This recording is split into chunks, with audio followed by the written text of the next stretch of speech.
សស្ដីឆ្នាំថ្មីប្រពៃណីខ្មែរចិនគេផឹកតែខ្មែរយើងផឹកស្រាចិនគេដេកលក់ខ្មែរយើងលោឡាចិនគេលក់ស្រាយើងទិញដាក់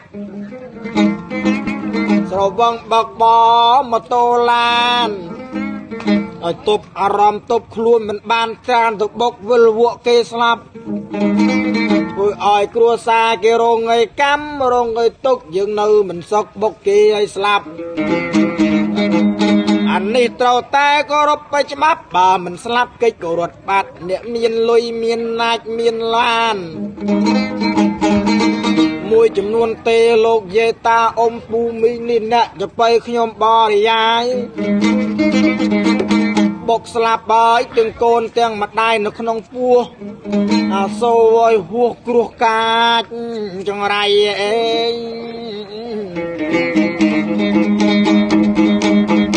ឲ្យបុកស្លាប់ដល់ទៅ6នាក់ខ្ញុំសូមចូលរួមរំលែកទុក្ខផងអស់លោកអស់អ្នកប្រជាជនខ្មែ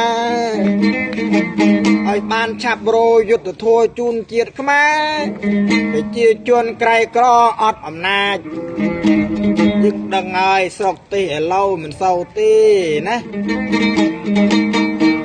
អ្នកមានណាយអំណាចអ្នកមានលុយគេតែងតែយកធ្វើជាអាវុធ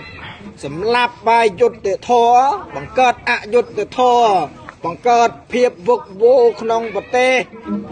និយាយនេះមិនមែនខុសហើយមិនមែនកិច្ចវេះគ្រោះថ្នាក់ស្លាប់ដល់6នាក់ទេសំសិលមួយថ្ងៃ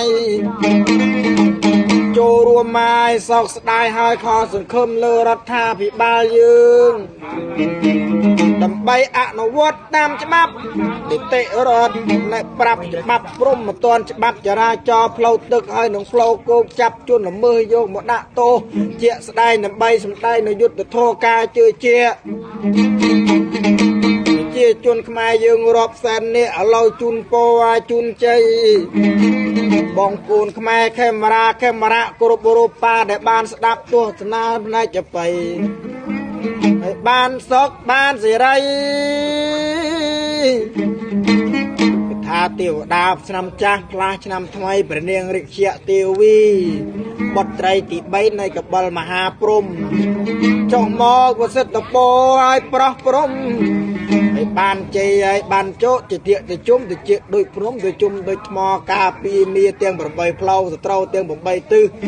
សត្រូវមកប្រមុខឲ្យរំលងមកពីខ្នងឲ្យរលាយសត្រូវមកប្រមុខសូមកាយជាខ្នងបាំងកាយភ័យអន្តរាយខ្ចាយបាត់ទៅអាយចង់សូម